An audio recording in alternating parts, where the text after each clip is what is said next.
आज हम आपको हमारे नबी की पैदाइश का वाकया बताने जा रहे हैं, जिसे सुनने के बाद आपके ईमान में इंशाअल्लाह जरूर इजाफा होगा। इसीलिए वीडियो को जरा भी मिस न करें, क्योंकि वीडियो आपके लिए बहुत जरूरी है। तारीख में ये एक ऐसा निराला और खुशगवार दिन था कि उस दिन खल्क़े आदम का राज, इब्राहिम अलैहिस्सलाम की दुआ, ईसा अलैहिस्सलाम की बशारत, बेवाओं का मसीहा, मजलूम की पुकार, गरीबों और मिस्कीनों का वली और पूरी इंसानियत के पुरसाने हाल पैदा हुए। उस रात में बहुत सारे मुअज्जात पेश आए जो इस्लामी और दीगर किताबों में दर्ज है। हुजूर सल्लल्लाहु तआला अलैहि वसल्लम की पैदाइश से पहले अरब में सूखा पड़ा था और खेतों और सरसब्ज वादियों में धूल उड़ रही थी। लेकिन जिस साल हमारे नबी अपनी वालिदा की हमल में आए तो अचानक दुनिया ही बदल गई। जमीन में हरियाली आ गई, दरख्त हरे भरे होकर फलों के बोझ से दब गए, घटाएं झूम झूम कर आती और खूब बारिश होती। इस साल इस कदर इनामो इकराम हुआ कि अरबों ने इस साल को खुशहाली के साल का नाम दिया। हुजूर की पैदाइश से पहले अरबों के नजूमियों में किसी बड़ी शख्सियत की पैदाइश का चर्चा आम था और अहले किताब भी अपनी किताब में जिस आखिरी नबी को पैदाइश के बारे में पढ़ते आए थे, उन्हें एहसास हो गया था कि उस नबी की आमद का वक्त करीब आ चुका है। लिहाजा हस्सान बिन साबिर, जो अरब के मशहूर शायर थे, वो फरमाते हैं कि वो 7 साल के थे और मदीने में रहते थे।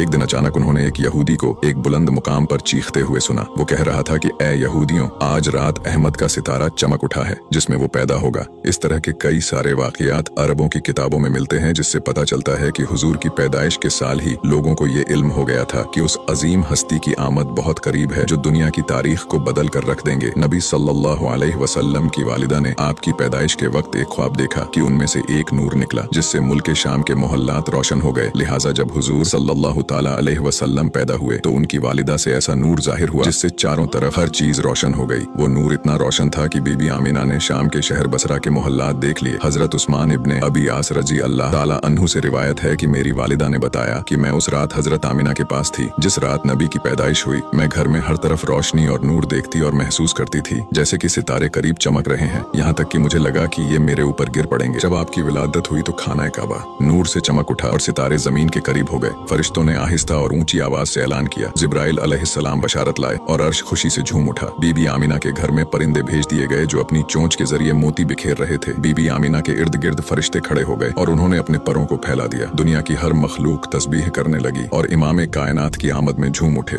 मशरिक के चरिंद परिंद मगरिब के जानवरों के पास मुबारकबाद लेकर गए। यही अमल बाकी जानवरों ने किया। नबी के वालिद अब्दुल्लाह की आपकी पैदाइश से पहले ही वफात हो चुकी थी। आपके दादा अब्दुल मुत्तलिब ने जब अपने पोते की पैदाइश की खबर सुनी तो काबे में जाकर सजदा किया और इस नेमत पर अल्लाह का शुक्र अदा किया। उस वक्त आपने ये मंजर देखा कि काबे में रखे सारे बड़े बड़े बुत मुंह के बल गिर गए। ये वाकया दूसरी मजहबी किताबों और तारीखी किताबों में भी मौजूद है कि उस रात दुनिया के तमाम बुत गिर गए थे। हुजूर के विलादत की रात किसरा के महल में तूफान आ गया और उसके 14 गंगरे गिर पड़े। बहरे तिब्रिया का पानी खुश्क हो गया और फारिस के आतिश कुदे यानी अग्निकुंड की आग बुझ गई जो पिछले 1 साल से जल रही थी और उसे एक लम्हे के लिए भी बुझने नहीं दिया गया था। लोग उस आग की पूजा किया करते थे। खिसरा और कैसर के शाही महल में तूफान का आना इस बात की तरफ इशारा था कि दुनियावी जाहो जलाल के झूठे महल अब जमीन दोज होने वाले हैं और झूठे खुदाओं की अजमत खत्म होने वाली है। जब हुजूर पैदा हुए तो अल्लाह ने आपको पाकीज़ा बदन और बू, तेज कस्तूरी की तरह खुशबूदार, खतनाशुदा, चेहरा नूरानी और आंखें सुर्ख थीं। हुजूर की इस दुनिया में आमद के साथ ही कुफ्र और जुल्म के बादल छट गए। आपकी पैदाइश इस दुनिया की तारीख का एक अजीम वाकया है। आप तमाम जहानों के लिए रहमत बनकर आए। आपके वजूद से पूरी दुनिया में नूर हक फैला और कुफ्र और बातिल के अंधेरे दूर हो गए। वीडियो अच्छा लगा हो तो इसे लाइक जरूर करें और हमें फॉलो करके हमारा हौसला बढ़ाइए और ऐसे ही इस्लामिक वीडियोस के लिए हमें फॉलो करना ना भूलें।